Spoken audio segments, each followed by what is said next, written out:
Good morning বন্ধুরা, আশা করি তোমরা সবাই ভালো আছো। আমরাও ভালো আছি। এখন থেকে আমি আমার ব্লগটা শুরু করছি। আশা করি তোমাদের সকলের ভালো লাগবে। টিভি ইউনিটের এই জায়গাটা পরিষ্কার করব। প্রচুর ধুলো পড়েছে, ধুলোগুলো পরিষ্কার হবে।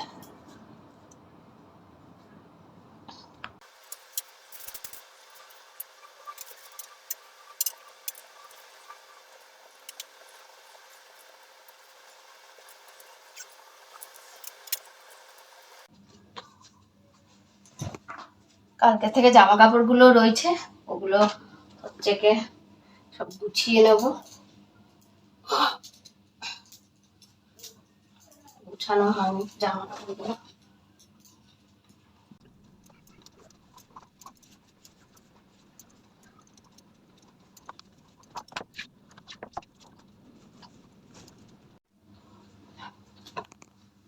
জামা কাপড়গুলো ভাঁজ হয়ে গেছে জায়গা মতো।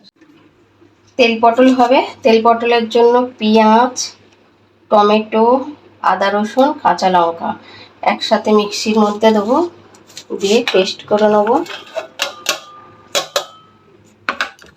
এখানে পটল কেটে রেখেছি, গোটা গোটা পটল, তেল পটল করব। আর ওর মধ্যে দেবো একটুখানি জিরের গুঁড়ো,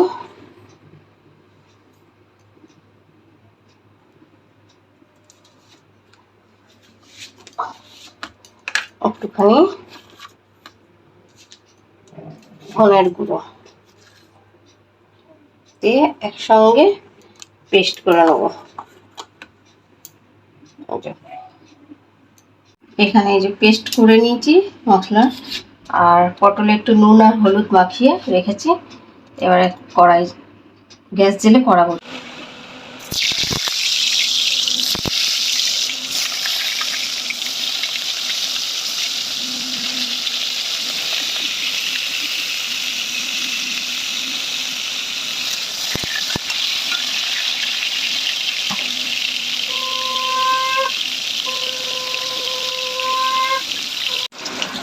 লাল লাল করে পটলগুলো ভাজা হয়ে গেছে, পটলগুলো তুলে নেবো।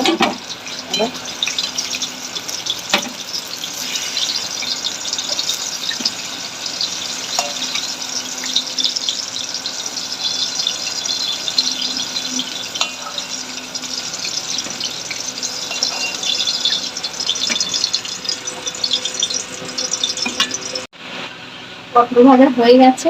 ওই পটল ভাজার তেলের মধ্যে আমি আর অল্প তেল দিয়ে নিচ্ছি।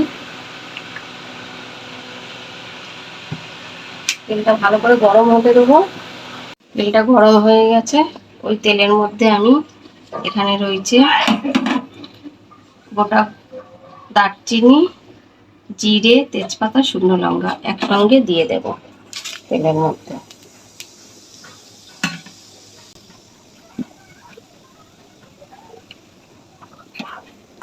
ওর মধ্যে দিয়ে দেবো যে পেস্ট করে যে মশলাটা রেখেছিলাম, মশলাটা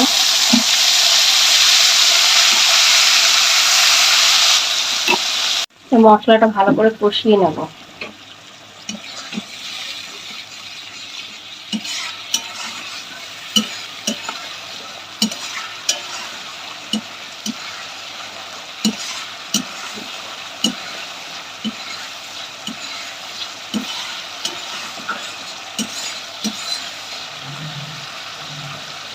মশলাটা কষানো হয়ে গেলে এর মধ্যে দিয়ে দেবো একটু রেড চিলি পাউডার,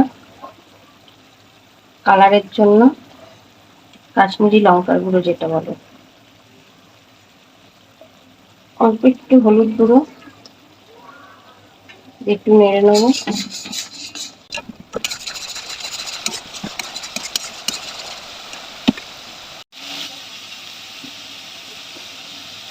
একটু নুন,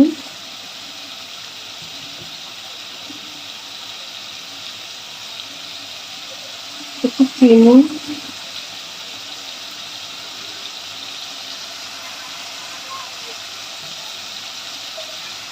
দিয়ে ভালো করে নেড়ে নেবো।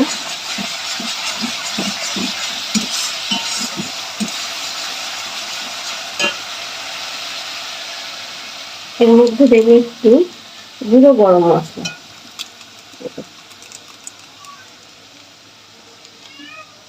এটা একটু গুঁড়ো গরম মশলা তুলে নিয়েছি।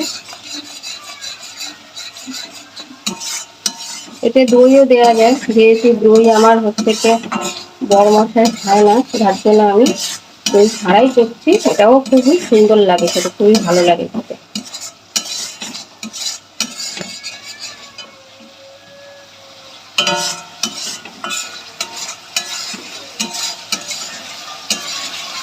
আমার বড় মশাই দই খায় না মানে এই নয় যে দই খায় না, তরকারিতে দই খায় না, যে কোনো তরকারিতে, কিন্তু দইটা আমি শুধুই খাই, যার জন্য আমি কোনো তরকারিতে দই দিয়ে।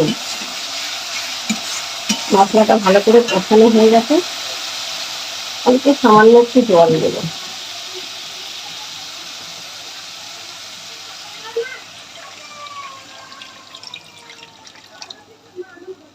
এটা একটু গ্রেভি গ্রেভি মতো হবে, ঝোল টোল হবে না। এই যে জলটা দিলাম, কালারটা দেখেছেন কত সুন্দর এসেছে। এই যে ঝোলটা ফুটে উঠেছে, এর মধ্যে আমি দিয়ে দেবো ভেজে রাখা পটলগুলো। ভেজে রাখা পটলগুলো আমি দিয়ে দেবো।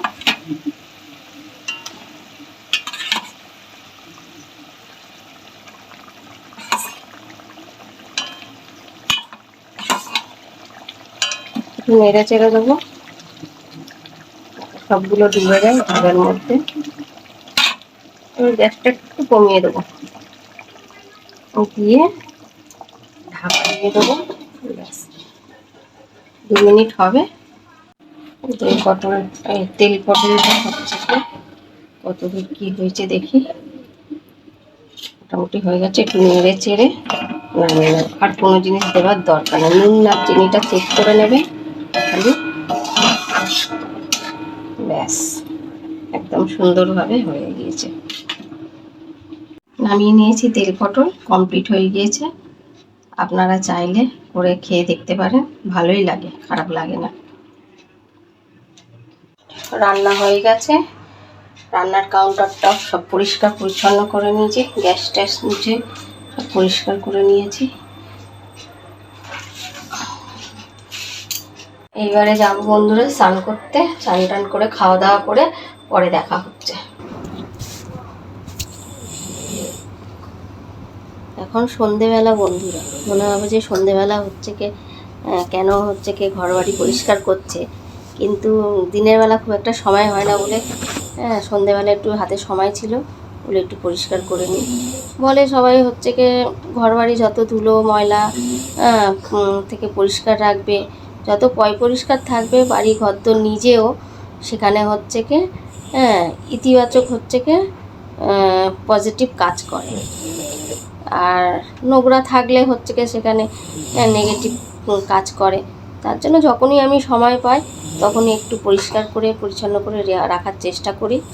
তার মধ্যে এই সময়গুলো না পাওয়ার জন্য অনেক কাজ আমার পিছিয়েও যায়।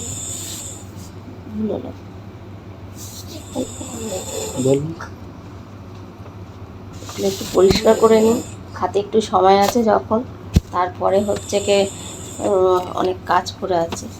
এটা ছেলের ঘর, ছেলের ঘরটাও পরিষ্কার করে দিচ্ছি। ও তো বলে বলে হয় না ওকে, একটু একা হাতে কত কি করব, সব কিছুই একা হাতে। ওকে বলি একটু হাতাহাতি কর, নিজের ঘরটা অন্তত নিজে পরিষ্কার রাখ, না সেখানে নিজের ঘরটাও নোংরা করে রাখবে, এটা করো ওটা করো, সবটাই আমার ঘাড়ের মধ্যে। ওর ঘরটাও পরিষ্কার পরিচ্ছন্ন করে দিচ্ছি। দরজা টরজাগুলো একটু পরিষ্কার করে দিই, ধুলো চেপে নোংরা হয়ে গেছে। কবে থেকে বলছি বাবু একটু পরিষ্কার করে দে, শোনেই না। এখনকার বাচ্চা তো সব ফোন নিয়ে ব্যস্ত, খালি মুছে মুছে একটু পরিষ্কার করে দিচ্ছি। বই খাতা টাতা সব নোংরা করে রেখে দিয়েছে, টেবিলের কাপড়ের ওপর লিখে টিখে রেখে দিয়েছে। দেখতে তো পাচ্ছেন আপনারা। এখন সন্ধেবেলা মানুষ পরিষ্কার করছে, তার মানে কি ছেলে মোটেই কিচ্ছু করে না, যার জন্য আমাকে সন্ধেবেলা পরিষ্কার করতে হচ্ছে। আর তার সঙ্গে সঙ্গে হচ্ছে কি মাথায় চিন্তা হচ্ছে দেরি না হয়ে যায়, রান্নাটা রুটি করব, শুধু তরকারি রয়েছে, রুটি করব। আবার সময় মতো খেতেও দিতে হবে সবাইকে।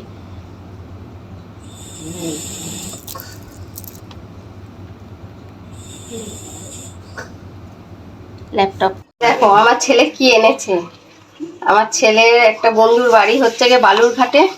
বালুরঘাটে সে বন্ধুটা গিয়েছিল বাড়িতে, তার মা আমার ছেলের জন্য পাঠিয়ে দিয়েছে কুলের আচার, আমের আচার, আর বালুরঘাটের বিখ্যাত চানাচুর, গোপাল চানাচুর। বালুরঘাটের বিখ্যাত চানাচুর গোপাল চানাচুর। সরি বন্ধুরা, এটা হচ্ছে কি ওর বন্ধুদের এই চানাচুরটা খেতে খুব ভালো লাগে, সেই জন্য আমার ছেলের জন্য এই চানাচুরটা নিয়ে এসেছে। আটা মাখা হয়ে গেছে, ওবেলাকার তরকারি পত্র সব রয়েছে, রুটি করব, করলে হয়ে যাবে, রাত্রেবেলা আমরা খেয়ে নেবো সবাই। তাহলে বন্ধুরা, ভিডিওটা আজকের মতো এখানে শেষ করছি। সবাই সুস্থ থেকো, ভালো থেকো, দেখা হবে পরের একটা ভিডিওতে।